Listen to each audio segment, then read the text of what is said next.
Hello and welcome to a wet, a windy and a grim Reykjavik in Iceland.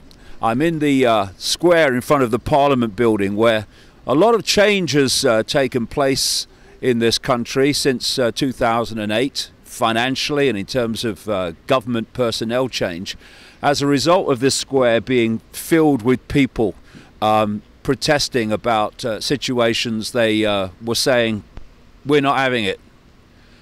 And it's been a place where we have seen the power of people coming together and saying enough when faced with the decisions of the few. But what I want to talk about briefly is still with government. What I witnessed on the hotel television this morning, watching the debate in the House of Commons in Britain about the attack in Parliament yesterday. It was a debate that followed a statement by the Prime Minister Theresa May on the background to what happened. Now, we don't know the full story, and anyone that has listened to governments explaining events and then seeing what really happened will know that it's right that we hold back and we don't accept the official story until it stands up to scrutiny. But that's for the days and weeks to come. The point I want to make is the stunning hypocrisy that I saw in that parliamentary debate. First of all, we should be thinking of the families of those who died and those who've been injured, some of them badly.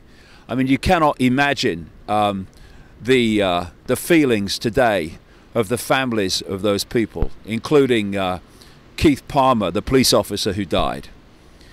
And that's bad enough. But to see then the hypocrisy in the Houses of Parliament, where you have Theresa May saying that the voice of hate and evil will not destroy our democracy, that we must come together behind our shared values, and that democracy won't be destroyed by attacks like this. I mean, there's a number of things that come from that in terms of hypocrisy. First of all, terrorism has done enormous damage to democracy. It's no good hiding the fact and saying it won't. It has. And one of the things that can be shown in relation to that is the very Snoopers Charter that was orchestrated through Parliament by Theresa May, both as Prime Minister and before that as Home Secretary. This is a surveillance law that allows extraordinary levels of surveillance and powers to the security forces and the intelligence community to destroy privacy and watch everything that people do on the internet, including reading emails. It's no good saying that terrorism won't destroy our democracy when things like that have clearly done that and destroyed our privacy and our freedoms and increasingly freedom of speech. But then you hear about we must come together behind our shared values. I mean, it's breathtaking. This is the Parliament, this is the government, and these are the members of Parliament that have voted and supported military action in Afghanistan, in Iraq, in Libya, in Syria, that have killed, maimed, and destroyed the lives of millions of people. When I hear MPs and prime ministers talking about the fact that we won't bow to terrorism, I wonder what they thought was going through the minds of the men, women and children under those bombs, still under those bombs. coming from the sky from planes out of America and Europe. I wonder what the thousands of civilians who have died and been maimed for life by air attacks in Yemen by Saudi Arabia with technology and weaponry supplied by the United States and Theresa May's government. I wonder if they think they won't bow to terrorism.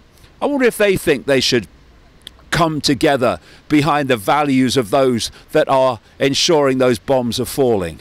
You know, we really have got to get up out from our own arse in the West and stop going through this extraordinary process of cognitive dissonance, where we think that we can condemn terrorism and we can say it won't destroy our democracy and it won't do this and it won't do that and we must stand behind our values, while at the same time the West and the governments of the West being the most grotesque in terms of scale forces of terrorism, death and destruction on planet Earth.